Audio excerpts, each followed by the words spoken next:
Hey, folks, another little missive sent to me by Pete Nestor from the Tom Petty weekend in Gainesville. This time, he caught up with Jake Thistle and Jared Hart from the Lowly Worm and the Fantastic Beverages, which might be my new favorite band name of all time. Okay, first up, Jake Thistle.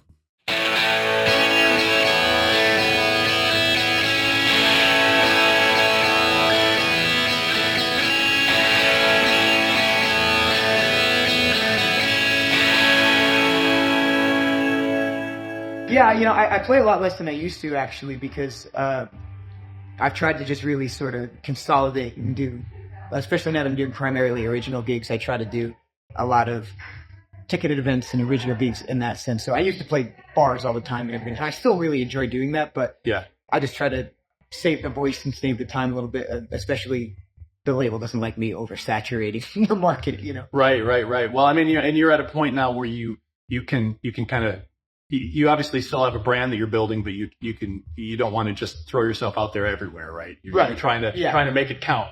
Exactly. Your energies are spent wisely instead of. That's why I have so much fun down here, is because it's like these one-offs is such a great time, Yeah. So anyway, this is phenomenal to get to meet you. This is of course this is your sixth? This is my fourth Gainesville show, but it's my third in a row. I did the one in 2018 when I was 14. And then in 2019, I was out with Jeff, playing in LA with a few of the Heartbreakers and Jim Keltner and like a lot of really cool, really hard one to turn down. So I went, and then 20 and 21, I think they had something going on here, but because of the pandemic, I couldn't make it down. And then I came back 2022, 2023, and here we are. So you're like just a step removed from having a Wilbury name. Oh, well, I wouldn't go that far, but I'll take it. But yeah, I mean, getting to play these songs that I grew up with, and then I turn around and there's two kids behind me and Steve Ferrone's on one and Joe Keltner's on the other is a bit of a mind-blowing thing. That's a really tough thing to wrap your head around, especially at 13. Yeah, I mean, it goes without saying that where you are at this stage of your life and your career, you've already exceeded the expectations of anybody that wanted to be in the business, and you're not even drinking age yet. So it's going to be really cool to watch things go forward. This feels like I'm wrapping up the interview. I can't wait to see what's next. But you're already doing so many great things. It's incredible. But anyway, let's kind of go more towards this set that you played yesterday, which I know was a little bit different than what you had envisioned to begin with, and I think also with the Gator City All Stars, a little bit of a trying to mishmash the set together. It came off like you all had been performing and playing for months, if not years together. You sounded so tight. All the songs sounded great. They were just wonderful imaging of these tunes, but it didn't come together easily, right? Well, I mean, I have to thank the Gator City All Stars are great. And whoever picked that name did a great job. It wasn't me, but and so I knew that it would be fine no matter what. And that was a lot of Jeff had a big hand in that because we brought the band from New York last year, but this year we figured there's a lot of really great local musicians. Heartwood has really did a great job this year on the headliners and everything like that. So 5 plane tickets and 5 hotel rooms and whatever. Like, we don't need to put that on them if we don't have to.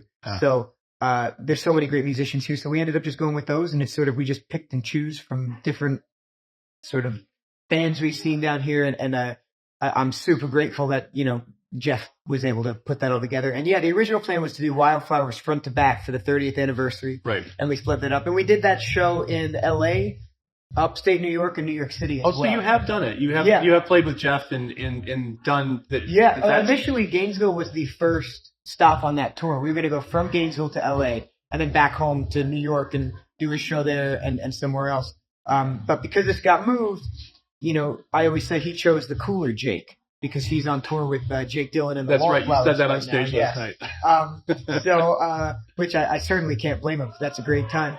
But sitting down to do it, we had just done that show 3 times, and he knew half that record and I knew the other half. So I figured instead of just me learning his songs and doing it like that, there's a lot of other really good Tom Petty songs that were sort of missing by only doing that record, even though it's probably my favorite Tom Petty record. Yeah. So we just kind of went in, and I still was about 55% Wildflowers, I think, the set, but I just sort of shuffled in a bunch of other hits that I thought people would like, and some of the deep cuts I can never get away from playing, because they're just my favorites. And so that's kind of how it ended up this way. Yeah. So I'm glad the band stuck with me and through all those changes, you know. And you were able to throw in some of your originals as well, which sounded great and perfectly in the vein of the music. Thank you so much. It was really cool that you were able to showcase some of your talent right there, and still keeping, you know, it wasn't jarring or anything like that, right? Which sometimes it can be like, okay, now I'm going to play 2 songs off the new record. Oh, yeah. You know?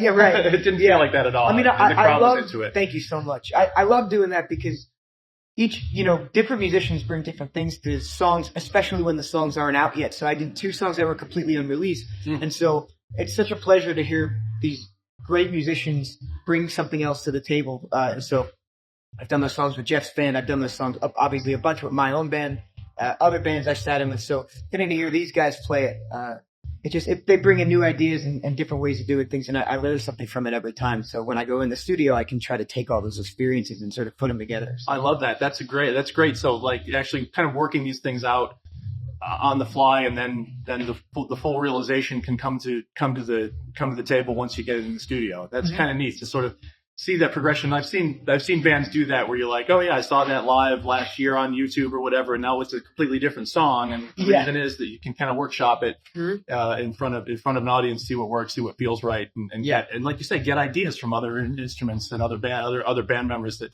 are coming and going. That's cool. For sure. Yeah, because everyone brings their own influences. So you know, if I play with one guitarist who loves Nels Cline, the song's going to sound a lot different from the guitarist that likes David Gilmour or something, and then I can sing, all right, that type of solo fits best for this song out of these 7 guitar players who've tried it, you know? So it's fun for me to kind of tweak things that way. Right.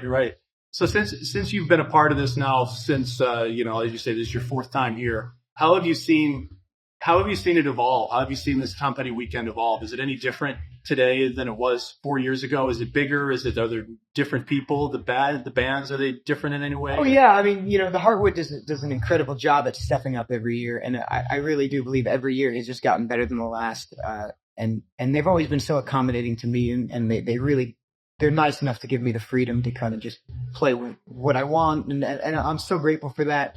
And so I'm super thankful that they keep bringing me back. I know the first year I played here, the stage was on a different side of the park, actually. It was kind of facing the opposite way. So they've moved that, and now that's, I think, a permanent stage there. They have a bunch of other acts on, too. And so it's just been incredible. And getting to, meet so many people that have come through to this thing is just, it's a great networking event among anything else. Yeah. I'm so honored to be able to talk with all the cool people, through this stand today, and, Tom Ledden in the past, and so many other really great musicians. So it's incredible. So you had a chance to talk. You talked to Stan already today? Is he? I haven't talked to him yet today, but I plan on. I hope to, because I was with Ben and Mike last week, and they told me to relay some sort of inside jokes to him. So nice. I have to find him at least just to do that. The J cannon is loaded and ready to go. I know, that's right. I certainly don't get it, but that's great. Yeah, I hope you don't get punched in the face or something. Say something. I know, yeah. Maybe they're setting you up. Yeah, that's right. Just to see how I handle it. I hear he's pretty tall, so I got to be careful. Right. Have you not met him? No, actually, Stan is the only, other than Tom, Stan's the only Heartbreaker I haven't met. Oh, I guess Howie, but we never overlapped. Yeah. Because I think he passed a few years before I was born. But so I'm super excited. Oh, that's going to be a really cool experience. That's awesome. Yeah, they're closing out the place tonight, right? I think they're the last show at 9:00 or something. Yeah, yeah. I'm between Shrine and the Shakers and them, so I'm playing inside for a couple minutes while they, I guess, switch up the stage, and then I'm excited to see them. I've never seen that band, so I'm excited. Yeah, I am too. I haven't seen Shine either. I missed her earlier, and she's incredible. I know. One of my favorites. I think this is my 3rd year with her now, and although she might have been there the first time too. So I guess 4th year, and she's just incredible, and that whole band is great. Is she local? Relatively, yeah. Okay. She plays all over the place, but in Florida especially, I think, relatively St. Augustine, something like that. And how cool is it, the amount of talent that comes from this city? Like, it's amazing. For the last 50 years. Something in the water. I try to drink as much water as I can down here to hopefully take some of it with me. Yeah. Anywhere that Tom Petty's getting guitar lessons from Don Felder, it's a very frustrating place not to live as a musician. You know? Well, I don't think you need to drink a whole lot more water, because from what I've seen, and you're on a path, and I'm really, first of all, excited to get to spend some quality time with you. This has been awesome. And I'm really excited to see where you go from here. And I'm excited to see you next year at the Tom Petty weekend. I can't wait. This is my first. And so, like, as I told Kevin, I'm like, I'm paying for your plane ticket next year if something falls through like it did this year for you, because he's got to be a part of this, right? Absolutely. Kevin is so ingrained in the culture and everything going on with it right now. So I'll probably get him. Hopefully we get you here next year, Kevin. Yes, we miss you. We miss you. We miss you and we love you, and we'll see you next year. But anyway, Jake, really a pleasure. Of course. Great to meet you. Thank you so much. Absolutely. And I'm grateful you took the time to talk with me. Oh, I do a lot of wandering, so it's nice to actually talk to somebody. You know? It's nice to be able to sit down and have at these festivals especially, I consider myself a Roomba. I kind of just go from place to place and green room to green room and band to band and just kind of run around. So it's really fun. I love it. You're so in demand, and every time I see you like at the merch tent or you're talking to somebody, and I'm like, okay, I don't want to. So I appreciate you taking a few minutes and of course, spending some time with me. Absolutely. So, awesome. Yeah. Cool. Good deal. Thank you so much. Thank you.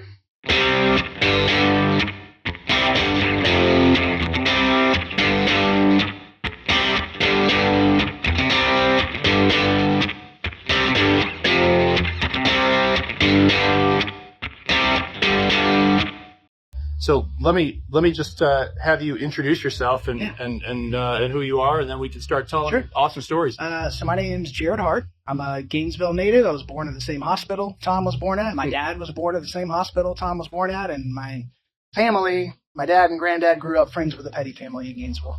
No kidding. Okay, so this is near and dear to your heart.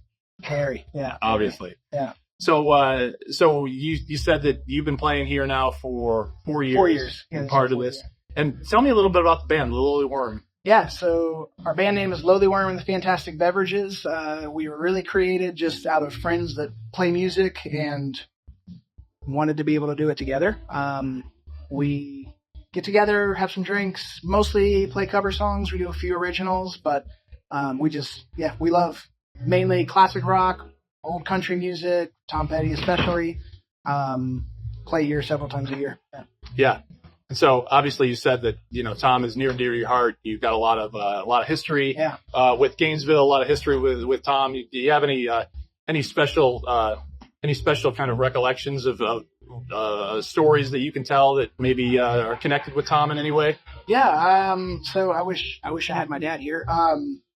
My dad grew up going to the Halloween ball at UF when Mudcrutch was playing there. So I grew up hearing stories of Mudcrutch playing at the Halloween ball, and my dad remembering this like lanky kid that played bass that was named Tommy. And he always told me, like, I gotta be honest, like I never thought they'd amount to anything. Like they were good, but I certainly never thought they would become what they became.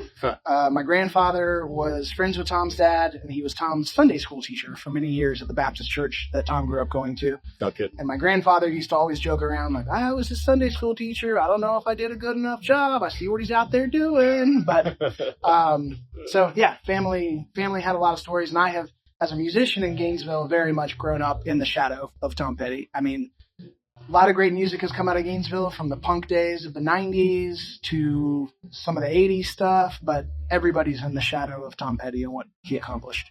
Right. And I mean, inspirational, I would imagine too, and gets people playing music and wanting to play music and represent. Yeah. The beautiful thing about Tom is he's one of those incredible and also at times frustrating artists of, you hear his songs and they're so simple and so relatable that it makes you say, I want to grab a guitar and write a song right now. When you're trying to write simple songs using GCD like Tom did, you realize how much of a wizard he was to take those simple chords that anybody can learn and play around the campfire and make Free Fallin' and Learning to Fly.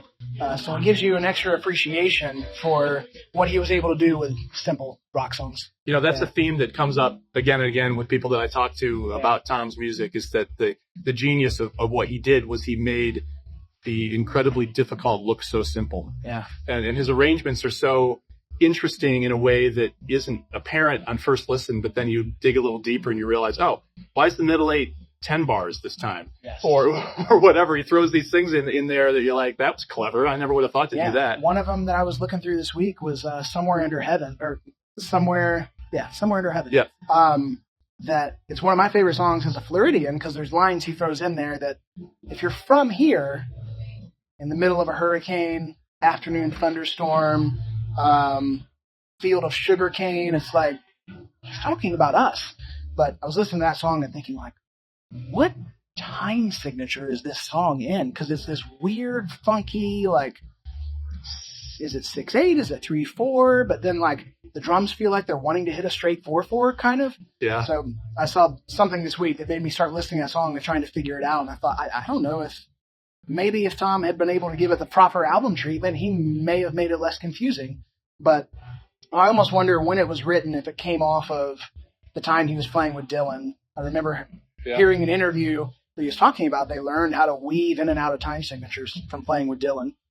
So I don't know. That was one that was like this week, thinking of the simplicity, but also weird complexity of the stuff he did. Right. Yeah. It's a thread that comes up over and over again when I talk to folks. It's really cool to hear you say that too, because it's just, again, you mentioned kind of the fact that he would weave in these Florida Easter eggs basically through, but he still makes it relatable. Like he wasn't so obvious lyrically or so like literal that you can't relate. His message is universal, his songs are universal, and yet they're still so specific at the same time, right? Right. Yeah. Leave Virginia Alone is one. When Wildflowers and all the rest came out, I was listening to Leave Virginia Alone, and I know where Tom lived in Gainesville. I know the park he grew up playing in, and when he says down 16th Avenue, it's like there's only one place in the world he's talking about. I know exactly what road he's talking about, but how many people around the world have a 16th Avenue where they live that they think, oh, God, he knows exactly where I came from. He knows exactly,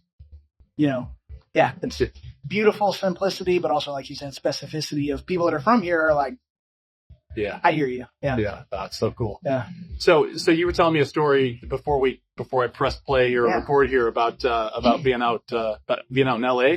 Yeah, we were out in LA last week, and there's a Tom Petty trail in Gainesville, but I hadn't been to LA in 8 or 9 years, and we decided to do the Tom Petty trail in LA. So we went out and... Oh, I didn't know there was a trail out there. That's pretty cool. It was kind of self-curated a little bit. Sure. Found the address to his Malibu home, went and saw the gate outside his Malibu home, there's a restaurant across the street from his Malibu home called Joffrey's, which... the book, Petty, I'm blanking on the author's name now. But not Paul Zollo, but... No, not Zollo. Darn it. Warren... Is it Zanes? Yes, it is. Yeah, I always want to say Warren Haynes from Allman Brothers. I want to say Warren Zevon, so... There you go. Yeah. So I remember Zanes saying his first couple interviews for that book were held at Joffrey's across the street from Tom's house. Oh, that's right. So I told my wife, we got to go eat here in view of the Malibu Ocean. So we went there, saw his house. One of the stops that we had to make before we left, and it wound up being the very last stop before we went to LAX, was Norman's Rare Guitars. So I watched an interview on YouTube not long ago with Norman talking about this particular Rickenbacker that Tom wanted. And he called him every couple of months, trying to convince him to sell him this Rickenbacker that was purchased at the music store in England where the Beatles bought their original Rickenbackers. And Tom would call him every couple of months, and Norman would say, no, I'm not going to sell it. And finally, Tom called him on the right day, and he's like, I'll sell it to you, but I don't need money. What are you going to give me that's going to make it worth getting rid of this guitar? Huh. So went into Norman's, walked in, was wearing a Florida Gator hoodie, and it just so happened, I know Norm has had some health issues recently, but he was sitting in a recliner in the middle of the store when we walked in. And as soon as we hit the door, he said, are you from Florida? And I guess he grew up in Miami. I didn't know that. Huh. But so, yeah, from Florida, actually from Gainesville, came here because we're big Tom Petty fans. And I told him that story. And he said, I'm going to show you something you're really going to like. And he motioned to one of the guys behind the counter, and the guy came out with a box and a guitar case. And he came out, opened it up, and it was I want to say a 61 Gibson SG that Tom played when he was the backing band for Dylan. And they played it in, I think it was Asia. He had this picture of Tom standing with Dylan, playing the guitar, wearing a top hat, and here's the guitar right in front of me, autographed by Tom. And he said, here, hold it. Do whatever you want to do with it. I don't care. Then in the box was the top hat that Tom was wearing in the photo. And there was a note from Tom in there that said, I wore this top hat on stage 1988 to, I think it was 2001 or something like that. Gave me the top hat. It's autographed on the inside, letting us hold all this stuff. And I'm a guitar collector myself. And I told my wife when we went in there, like, I'm not buying another guitar. I just want to go see Norm's. Yeah. We have that interaction. I'm looking around at guitars, and I wound up finding one. And I told my wife, we have to commemorate this experience. So wound up buying a Gibson Thunderbird or Firebird there. Met with the guy that was selling me the guitar, started telling him where we're from, and he said, well, do you want to hear some Tom stories? Absolutely. So we went and sat down on the couch, and he tells the story of bringing a Fender Jazzmaster to Tom back in the 90s. It was when him and Jane were still married. Yeah. He said, I went to his house, and I rang the door at the gate, or the bell at the gate, and he said, I hear this voice come through the speaker, hello? And he said, hey, Tom, it's Rob from Norm's Rare Guitars. I have the Jazzmaster for you. And, well, there's a lot of guys up here parked doing work on my house. I don't know where you're going to park. He said, well, I'll walk up the hill. Don't worry about it. It's only like 100 yards. And he said, well, it's a spell. And the guy said that always stuck with me, like as a California guy, that was just like this southern weird thing that Tom said. He said, I walked up there, and there he is standing in the driveway, pink sweatshirt on, like Ugg looking boots, waving like, come on in. So I went inside and full of cigarette smoke and guitars. And he told another story about being at Norm's. And he said Tom used to come in all the time and just sit in a corner and play guitars. So there was one time he came in and was playing like really bad slide guitar. He was trying to learn to play slide guitar. He was sitting in the corner, had a hat on, and a guy walked in and was looking around at guitars and says, hey, is that Tom Petty over there? And Rob told him, no, that's this guy, Bob. He comes in here. He looks a lot like Tom Petty. He gets that all the time. But Tom's a way better guitar player than that. And so I said that to him, and I looked over and I saw Tom just like his whole body shaking with laughter. And the poor guy that was in the store, never got to meet Tom Petty. He just thought it was Bob. Wound up leaving. Oh my God. So anyway, Norm's is a magical place. There's pictures of Tom all over the place. There's a mud crutch from when they did a Midnight Mission fundraiser in LA that's autographed by all the original members of Mud Crutch in there.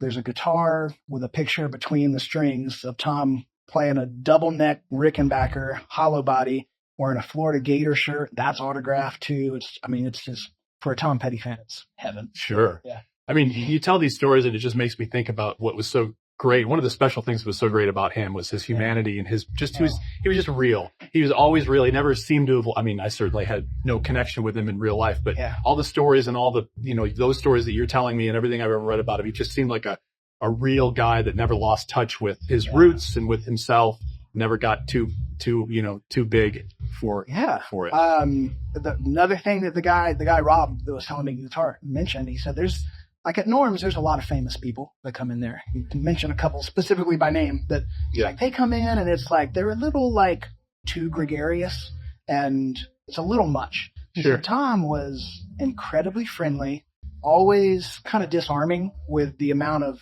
fame he has, but how cool he was. Yeah. He said, but there was boundary there.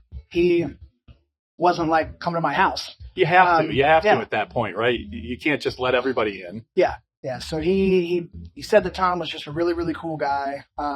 It's cool to hear that. Being from Gainesville, his cousin was the county sheriff for a long time here. My 9 to 5 is banking, and I was helping his cousin one day. And as we're talking, I didn't recognize her out of her uniform and got her ID. And I was like, oh, you're the sheriff. Yeah, and we started talking, and then I realized, you're Tom Petty's cousin. So we started talking about Tom a little bit, and I said, man, I've been here my whole life. I've never seen him other than his shows. And she said, he's here a lot more often than you would realize. He doesn't make a big thing of it. He comes back and visits family all the time. Yeah.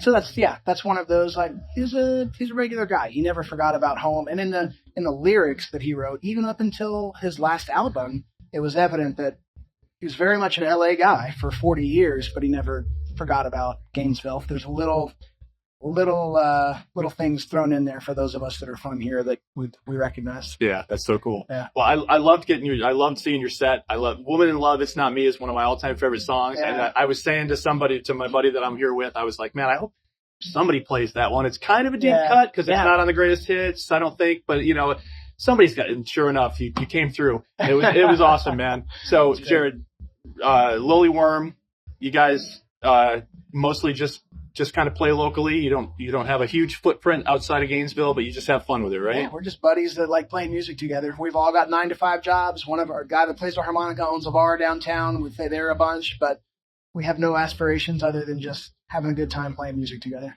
Very cool. Yeah. Well, thanks for your time. This is awesome. Thanks for your service to the Tom Petty community. Thanks for making this a special weekend for the rest of us. Really. Yeah, Pete, thank you. Great. Awesome.